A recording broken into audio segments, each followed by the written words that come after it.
ఓం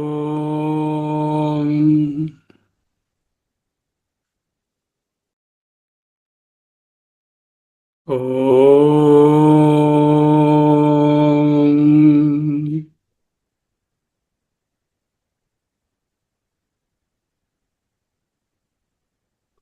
ఓం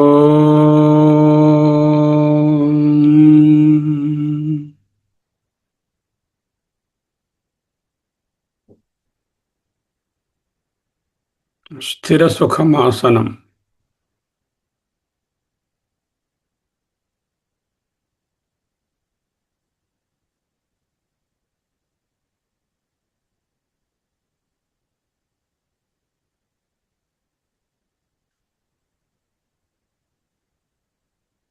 సుఖ దుఃఖే సమే కృత్వా లాభాలాభౌ జయాజయౌ తతో యుద్ధాయ యుజ్యస్వ నైవం పాపమవాప్స్యసి.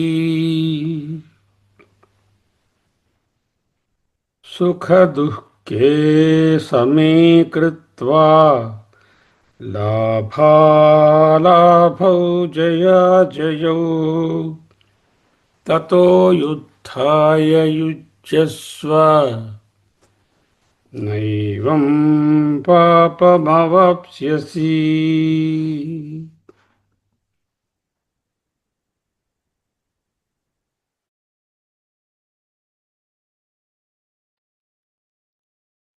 అహమస్మి, అహమస్మి, అహమస్మి. సమం, సమ. సమ అంటే భగవంతుడు. సమ, ఈక్వాలిటీ, ఈక్వెనామిటీ. సమత్వం యోగ ఉచ్యతే. ఇంకొక శ్లోకంలో సమముగా చేసుకొని, ఈక్విపోజ్డ్ ఇన్ మైండ్. జయా అజయౌ, జయాపజయములను. జయా అజయౌ, జయాపజయములను. లాభ అలాభౌ, లాభ నష్టములను. చూడండి, పొద్దున్న లేచిన దగ్గర నుంచి మనందరం ఇదే లెక్కలు. దీనివల్ల నాకేం లాభం, వారి వల్ల నాకేం నష్టం, ఎంత సుఖం ఉంది, దేంట్లో సుఖం లేదు, ఇది దుఃఖాన్ని కలిగిస్తోంది. ఇదే డిస్కషను, ఇదే మెంటల్ అండ్ ఫిజికల్, వాగ్రూపమైన, మానసిక రూపమైన, శారీర రూపమైనటువంటి తపన. తపన అంటే ఏమిటి తెలుసా? మాడిపోవడం, దాంట్లోనే వేగిపోతున్నాం.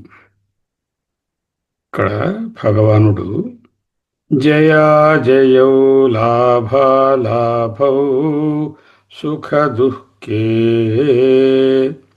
మూడు జంటలు చెప్పారు. సుఖ దుఃఖ, లాభ అలాభ, జయ అజయ, వాటిని సమే, సమముగా, కృత్వా, స్వీకరించి, భావించి, తతః, అటు తరువాత, యుద్ధాయ, ఈ సంసారమనే యుద్ధమునందు, యుద్ధమునకై, యుజ్యస్వ, సంసిద్ధుడవు కమ్ము. యుద్ధం అంటే కురుక్షేత్రంలో అర్జునుడు గారు చేసింది మాత్రమే యుద్ధం కాదు, రోజు మనం చేస్తున్నది యుద్ధమే. సంసారమనే యుద్ధమునకు ఉద్యుక్తుడవు కమ్ము, సిద్ధపడుము, సంసిద్ధుడవు కమ్ము. ఎలాగా? సుఖ దుఃఖే సమే కృత్వా లాభాలాభౌ జయాజయౌ తతో యుద్ధాయ యుజ్యస్వ నైవం పాపమవాప్స్యసి. ఏవం, ఈ విధముగా నీవు వ్యవహారంలో ప్రవేశించి వ్యవహారికమైన పనులను చేయుట వలన పాపం అంటే పాపపుణ్యములను నా అవాప్స్యసి నీవు పొందవు. త్వం నా అవాప్స్యసి నీవు పొందవు. పాపం ఎప్పుడైతే లేదో పుణ్యము అప్పుడు లేదు. పాపము పుణ్యము లేకపోతే బ్యాలెన్స్ షీట్లో ఎంట్రీలు లేవు. బ్యాలెన్స్ షీట్లో పాపం 22 యూనిట్లు, పుణ్యం 8 యూనిట్లు, ఆ ఎంట్రీస్ పోయాయి. ఆ ఎంట్రీస్ అన్నీ పోతే ఏంటవుతుంది? బ్యాలెన్స్ షీట్ జీరో అవుతుంది. జీరో అవుతే జ్ఞానం వల్ల సంచిత కర్మలన్నీ పోతే ఆగామి జీరో చేస్తే ప్రారంధాన్ని అనుభవించేస్తే మళ్ళీ పునర్జన్మ ఉండదు. బ్యాలెన్స్ షీట్ ఉంటే మళ్ళీ పుట్టాలి, మళ్ళీ ఉపాధి తీసుకోవాలి. సుఖ దుఃఖే సమీకృత్వా లాభాలాభౌ జయాజయౌ తతో యుద్ధాయ యుజ్యస్వ నైవం పాపమవాప్స్యసి.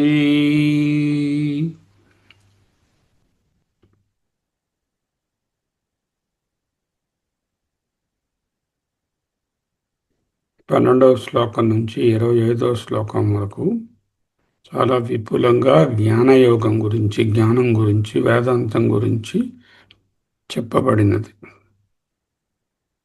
ఆపై ధర్మం ఏ విధముగా ఆచరించాలి అనే దాన్ని బట్టి చెప్పబడుతుంది. సమత్వం ఎందుకు ఉండాలి? మనస్సు స్థిరంగా లేకపోతే విచక్షణా శక్తి పోతుంది. దాని వలన తీసుకునే నిర్ణయాలు తప్పుడు నిర్ణయాలు వస్తాయి. ప్రతి అనుభవం నుంచి పాఠం నేర్చుకునే సామర్థ్యం కోల్పోతాం. జీవితం అనేది ఒక యూనివర్సిటీ, విశ్వవిద్యాలయం అని, అందులో ప్రతిదినము కలిగే అనుభవాలన్నీ పాఠాలని, అందులో ఆనందకరమైన అనుభవాల కన్నా దుఃఖమైన అనుభవాలు ఇంకా గొప్ప పాఠాలు నేర్పిస్తాయని పెద్దవాళ్ళు చెప్తారు.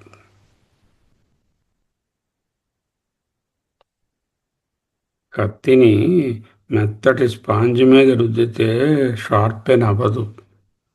అది పదునైనటువంటి రఫ్ సర్ఫేస్ మీద రుద్దితేనే షార్పెన్ అవుతుంది. జీవితంలో పాఠాలు కూడా అంతే.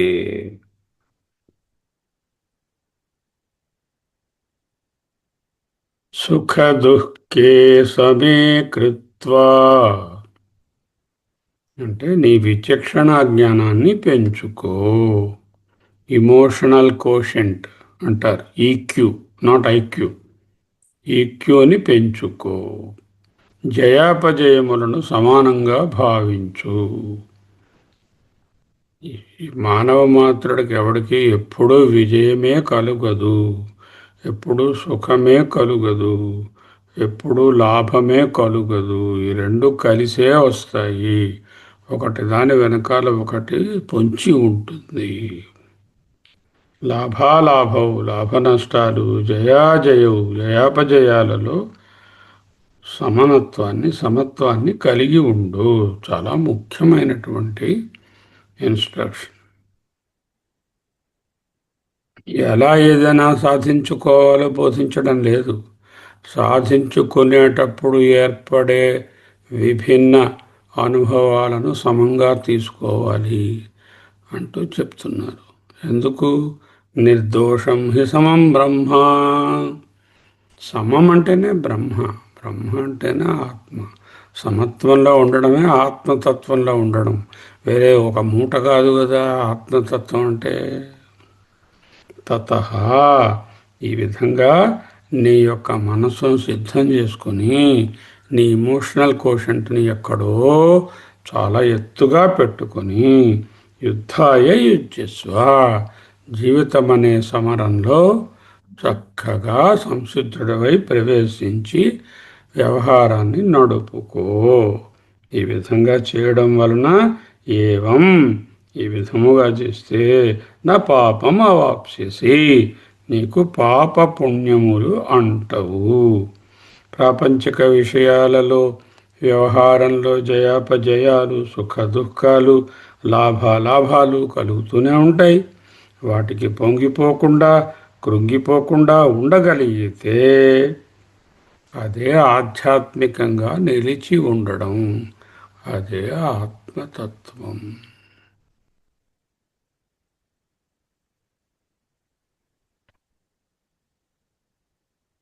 అహమస్మి. అహమస్మి శ్లోకం చాలా సింపుల్గా ఉన్నట్టు ఉంటుంది, కానీ దానిని అనుభవంలో పెట్టుకోవడం అతి క్లిష్టం. సుఖదుఃఖే సమే తుల్యే కృత్వా రాగద్వేషౌ అకృత్వా ఇది ఏతత్. సుఖదుఃఖే సమే కృత్వా అంటే రాగద్వేషములు సుఖమునందు, రాగము దుఃఖమునందు, ద్వేషము అకృత్వా ఇది చేయవద్దు అని అర్థం. తథా అదే విధముగా లాభా అలాభౌ జయా అజయౌ చ సమౌ కృత్వా మనం చేసుకొని తతో యుద్ధాయ యుజ్యస్వ ఘటస్వ సిద్ధముగా నుండుము. దేనికి? సమరానికి. ఏ సమరానికి? సంసారం అనే సమరానికి. ఇప్పుడు కత్తి యుద్ధాలు బల్లెలతో యుద్ధాలు లేవుగా, మనకి వాటి అవసరం లేదుగా. నయేవం యుద్ధం కుర్వన్ ఈ విధముగా సంసారాన్ని వెళ్ళబుచ్చుతూ ఉంటే పాపం నా వాప్స్యసి పాపపుణ్యాలు రెండూ కూడా నీకు అందవు. ఇది ఏష ఉపదేశ ప్రాసంగిక. ఇది ఉపదేశమును బట్టి ప్రాసంగికము మాత్రమే. ఇంతవరకు ఆయన జ్ఞానం గురించి బోధించి నీ యొక్క జీవితంలోనున్నటువంటి కర్మలను సమత్వంతో చెయ్యి అని చెప్పారు అంటే జ్ఞానాన్ని కర్మతో సముచ్చయం చేయమని కాదు అర్థం. ఇక్కడ ఈ విషయం చెప్పడము ఆత్మజ్ఞానంలో నిలిచి ఉండుటని చెప్పడమే తప్ప ఇది ప్రాసంగికము మాత్రమే అన్నారు ఆచార్యస్వామి. ఏమన్నారు? ఇది ఏష ఉపదేశ ఈ సమయకృత్వ యుద్ధాయ యుజ్యస్వ అనే ఉపదేశము ప్రాసంగిక. ఓన్లీ ప్రసంగాన్ని బట్టి చెప్పినటువంటి కాంటెక్స్ట్ని బట్టి చెప్పిన మాట, కానీ జ్ఞానానికి కర్మకు సంబంధం లేదు అని క్లియర్గా రాసిపెట్టారు. సుఖ దుఃఖే సమే కృత్వా లాభాలాభౌ జయాజయౌ తతో యుద్ధాయ యుజ్యస్వ నైవం పాపమవాప్స్యసి. అహమస్మి అహమస్మి అహమస్మి అహమస్మి 2 నిమిషాల పాటు సమోహం సమోహం సమోహం సమత్వమే ఆత్మ అనే నిధిధ్యాసనలో ఉంటాం.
అహమస్మి, అహమస్మి, అహమస్మి. సుఖదుఃఖే సమే కృత్వా లాభాలాభౌ జయాజయౌ తతో యుద్ధాయ యుజ్యస్వ నైవం పాపమవాప్స్యసి. నేహాభిక్రమనాశోస్తి ప్రత్యవాయో న విద్యతే స్వల్పమప్యస్య ధర్మస్య త్రాయతే మహతో భయాత్. ఈ విధముగా సమంగా వ్యవహరించడం వలన ఉన్నటువంటి గ్రేటెస్ట్ బూన్ అడ్వాంటేజ్ ఏమిటో చెప్తున్నారు. నేహాభిక్రమనాశోస్తి ప్రత్యవాయో న విద్యతే స్వల్పమప్యస్య ధర్మస్య త్రాయతే మహతో భయాత్. ఇహ ఈ విషయమునందు అభిక్రమనాశ నాస్తి. అభిక్రమనాశము లేదు. అభిక్రమనాశం ఏమిటండి? నాకేం అర్థం కాలేదు. అవుతుంది. ప్రత్యవాయ నా విద్యతే, అది నాకు అర్థం కాలేదు. ఇక్కడ అభిక్రమనాశము లేదు, ప్రత్యవాయము లేదు. అస్య ధర్మస్య అనుష్ఠానం స్వల్పమపి, దీనిని అనుష్ఠించడం చాలా సులభమే అయినప్పటికీ మహతః భయాత్ త్రాయతే, పెద్ద భయం నుంచి కాపాడుతుంది. ఇహ ఈ విధమైనటువంటి సమత్వం అనేటటువంటి స్థితి యందు అభిక్రమనాశ, ఆరంభనాశము, బీజనాశము నాస్తి, ఉండదు. అభిక్రమం అంటే ఏమన్నారు ఆచార్యుల వారు? నైహ మోక్ష మార్గే, ఈ మోక్ష మార్గములోనున్నటువంటి ఈ సమత్వమునందు అభిక్రమనాశ, అభిక్రమణం, అభిక్రమ, ప్రారంభ. క్రమ అంటే గమించడం, ముందుకు నడవడం. అభిక్రమ అంటే దాన్ని ప్రారంభించడం. తస్య నాశో న అస్తి యథా కృష్యాదేహి అన్నారు. అంటే కృషి అంటే వ్యవసాయం. ఒక్కొక్కసారి వ్యవసాయదారుడు వ్యవసాయం చేయడానికి కూర్చుని కష్టపడి 6 నెలలు దాని పైరును సాకినా ఆయన అభిక్రమము నాశము కావచ్చు, ఆయన ప్రారంభము సరి అయిన ఫలితాన్ని ఇవ్వకపోవచ్చు. కానీ మోక్ష మార్గంలో సమత్వమే ఆత్మ అని తెలుసుకుని చేయడంలో అభిక్రమనాశము ఉండదు. అంటే ఆ మార్గంలో ప్రయాణం చేస్తే దాన్ని నష్టపోవడం అంటూ ఉండదు. ఒరే నాన్న, తల్లి, ఇప్పుడు చెప్పాను చూసావా, ఇంతవరకు జ్ఞానయోగం. ఆ జ్ఞానయోగాన్ని సమత్వమైనటువంటి వివేక బుద్ధితో నీవు పాటించినట్లయితే ఈ విషయంలో నీకు ఏ విధమైనటువంటి అంతరాయము, నష్టము ఉండదు. నేహాభిక్రమనాశోస్తి.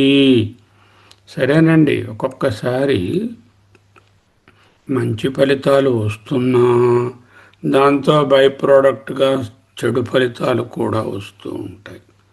ఫర్ ఎగ్జాంపుల్, ఒక మాత్ర వేసుకున్నారు కాలు నొప్పికి. ఆ కాలు నొప్పి మాత్రం 15 రోజులు డాక్టర్ గారు 2 పూట్ల వేసుకోమంటే మీరు నెలలాళ్ళు వేసుకున్నారు. వారం రోజులు వేసుకోమంటే 3 నెలలు వేసుకున్నారు. నొప్పి బాగా తగ్గింది, కానీ కడుపు పుండైపోయింది. అంటే ఏమిటి? Side effect. ప్రత్యవాయం అంటే సైడ్ ఎఫెక్ట్.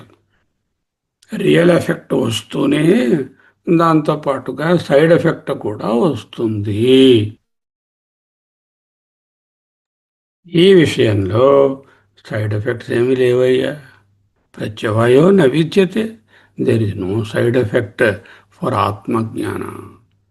అంటే ఆరంభించినటువంటి ఆత్మజ్ఞానం నిష్టలో నిధిధ్యాసలో సమత్వమే బ్రహ్మ, సమత్వమే ఆత్మ అని తెలుసుకొని చేయుడంలో ఏ విధమైనటువంటి అంతరాయము నష్టము వాటిల్లదు. అంతేకాకుండా ఈ మార్గంలో మోక్షసిద్ధి తప్ప వేరే సైడ్ ఎఫెక్ట్ ఏవి ఉండవు. కావలసిన ఎఫెక్టే ఉంటుంది కానీ పనికి మాలిన సైడ్ ఎఫెక్ట్స్ ఉండవు. చూడండి, ఇది ఒక మాత్ర వ్రాసి ఇచ్చేసరికల్లా ఫస్ట్ క్వశ్చన్, ఇంకే సైడ్ ఎఫెక్ట్స్ ఉంటాయా డాక్టర్ గారు అడుగుతారు. మరి అదే రెస్టారెంట్కి వెళ్ళి రకరకాలైనటువంటి పనికి మాలిన ఫుడ్స్ తింటున్నప్పుడు ఈ ప్రశ్న రాదు. ఒక మాత్ర ఇచ్చేసరికల్లా ఈ ప్రశ్న వేస్తుంది. ఆ రెస్టారెంట్లో పనికి మాలిన ఫుడ్స్ తింటున్నంతసేపు సైడ్ ఎఫెక్ట్ గురించి ఆలోచించరు. ఇన్ఫ్యాక్ట్ దానివల్ల నా దగ్గరికి వచ్చారు మాత్ర కోసం. అర్థమైందా? ఇందులో ప్రత్యవాయో నవిద్యతే, నేహాభిక్రమనాశోస్తి ప్రత్యవాయో నవిద్యతే. యోగ విషయే ప్రారంభస్య స అనైకాంతిక ఫలత్వం ఇది అర్థః. ఈ మోక్ష మార్గం అనే యోగంలో ప్రారంభం చేసిన వాళ్లకు అనైకాంతిక ఫలత్వం, అనైకాంతికత్వం అంటే మోక్షం ఇత్యర్థః. కించ నాపి చికిత్సావత్ ప్రత్యవాయో విద్యతే. మళ్ళీ మెడిసిన్ పట్టుకొచ్చారు ఆయన కూడా.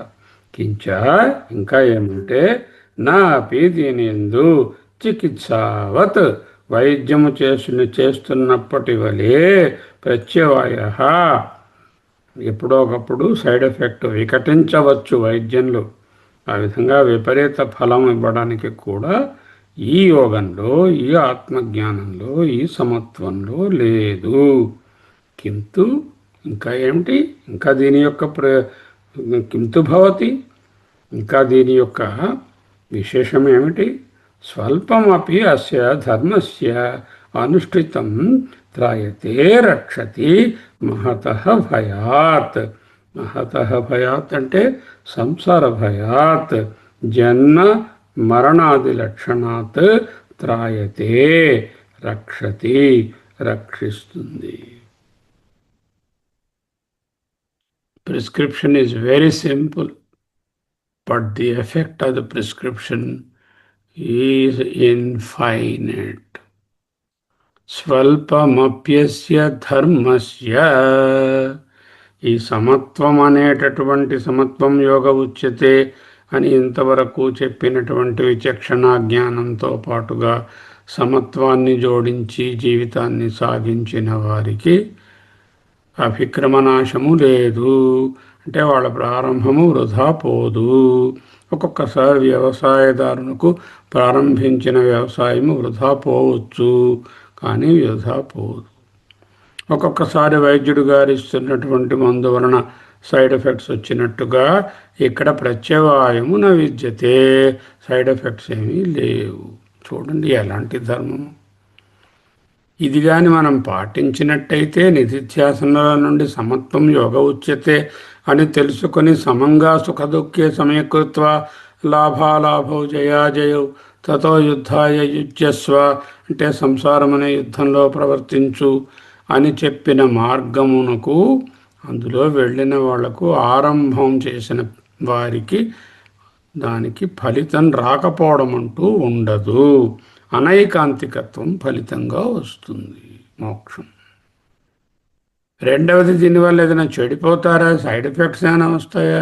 ఒరే చెడిపోయే ప్రశ్న లేదురా, ఇక్కడ క్వశ్చనే లేదు, సైడ్ ఎఫెక్ట్సే లేవు.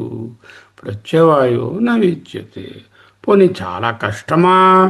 అతి సులభం. ద్రవ్యాలు అక్కర్లేదు, పురోహితుడు అక్కర్లేదు, ఎక్కువ సమయం తీసుకోక్కర్లేదు.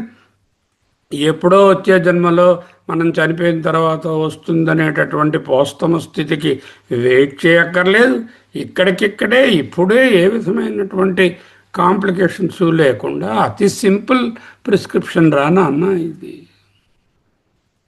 స్వల్పమప్యస్య ధర్మస్య అయితే ఇది చేస్తే ఏమిటండి లాభం?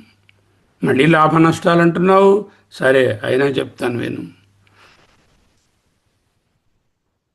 స్వల్పమప్యస్య ధర్మస్య త్రాయతే మహతో భయాత్.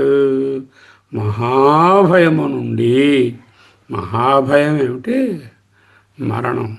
మరణిస్తే జాతస్య హి ధ్రువో మృత్యు ధ్రువం జన్మ మృతస్య చ దేహినోస్మిన్ యథా దేహే కౌమారం యౌవనం జరా. మళ్ళీ ఈ సైకిల్.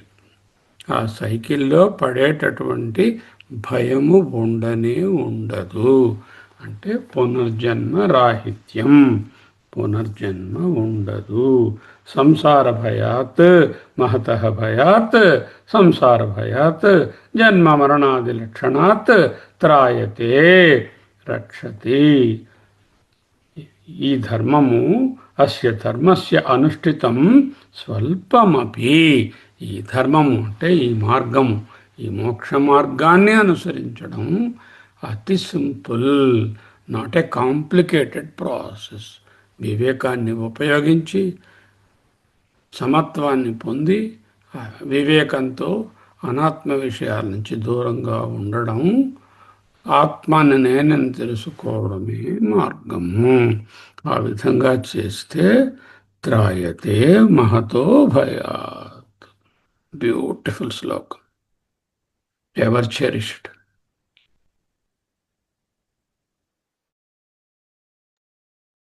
నేహాభిక్రమనాశోస్తి ప్రత్యవాయో న విద్యతే స్వల్పమప్యస్య ధర్మస్య త్రాయతే మహతో భయాత్. అహమస్మి అహమస్మి అహమస్మి. ఆ మహాభయం నుంచి రక్షణ పొందండి. ఎలాగా? సమత్వంతో, విచక్షణతో. అదే అనైకాంతికత్వం, అదే మోక్షం.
అహమస్మి అహమస్మి అహమస్మి.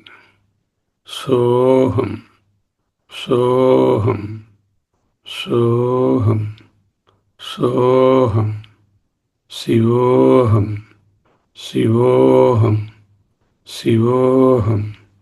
సమోహం సమోహం సమోహం. సోహం సోహం. చిదానందరూపోహం సచ్చిదానందరూపోహం. శివః కేవలోహం శివః కేవలోహం శివః కేవలోహం. అహమేవాహం. స్వస్తి.